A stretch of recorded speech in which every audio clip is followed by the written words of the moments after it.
Senator, great to have you with us today.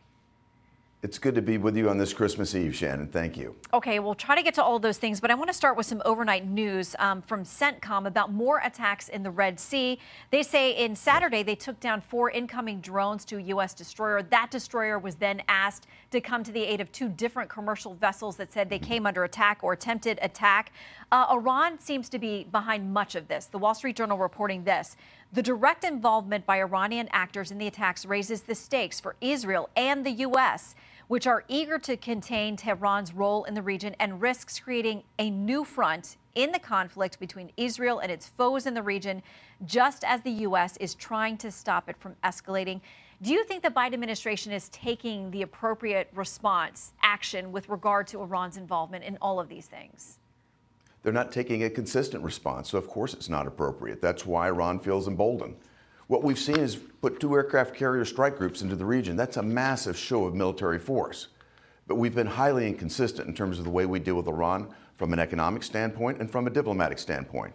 From an economic standpoint, Shannon, you remember under President Trump, we put in place the maximum pressure campaign. I worked on that in his administration. We brought down Iran's foreign currency reserves to below $8 billion.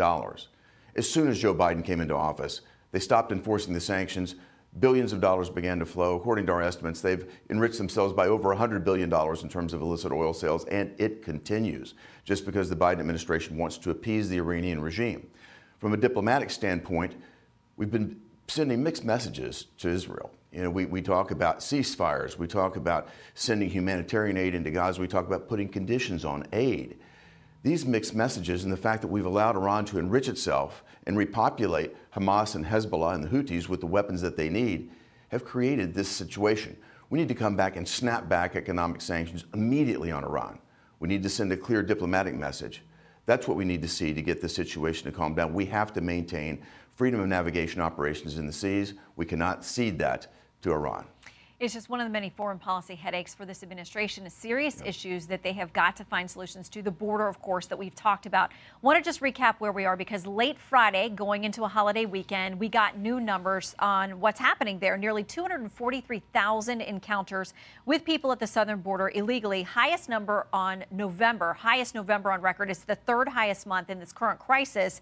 We've got days where more than 12,000 people are showing up a day at the southern border. A woman this week reportedly crossed in illegally from Colombia, was given a 2031 date to check in with ICE. One Border Patrol agent told us the people in charge have turned an entire agency of courageous individuals into department store greeters.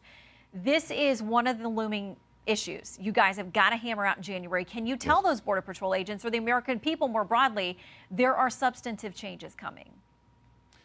Shannon, you used the word crisis. It couldn't be more appropriate. And we have been sending that message. In fact, every single Republican unanimously blocked movement on this Ukraine package until we deal with the southern border.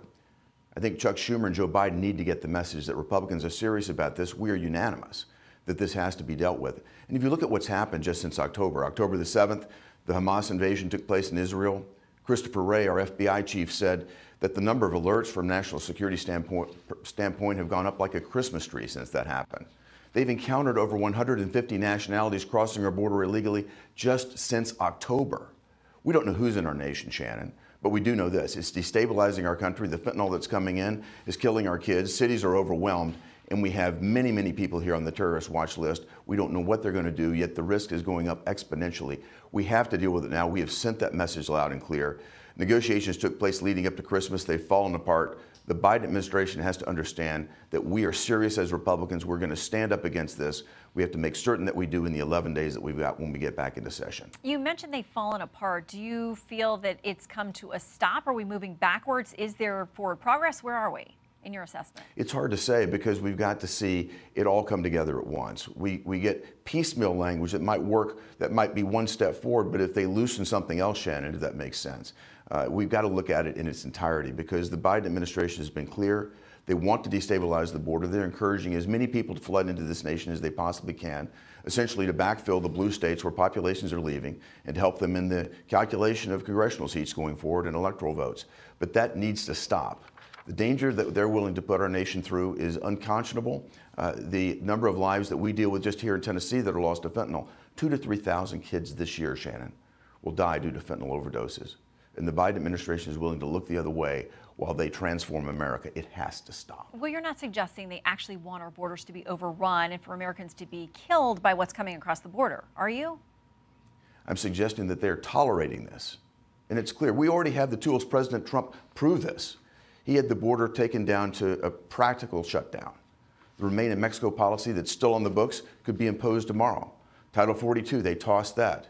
Everything that's happening right now is an acceleration of people into our nation. The supplemental language that the Biden administration sent over earlier for this package that includes Ukraine, Israel, when they say border, what they've asked for is more money to more rapidly process people into our country and for the ability to transform ICE, the only law enforcement agency we have that can deport people, to transform that agency into a resettlement agency. It's a shame. So the supplemental includes all of these very difficult conversations, but Yes. it's just part of what's waiting for you in January. The New York Times puts it this way. It says the Senate failed to deliver on aid to Ukraine. It could not agree on a border policy plan, and a government shutdown is on the horizon. Punchbowl sums it up this way, very simply. January is going to be terrible. So the fact that we now have these two deadlines for government spending, you're on appropriations, you know the supplemental bill, you know, the rating for Congress right now is in the teens. How do you tell America you're going to get this done?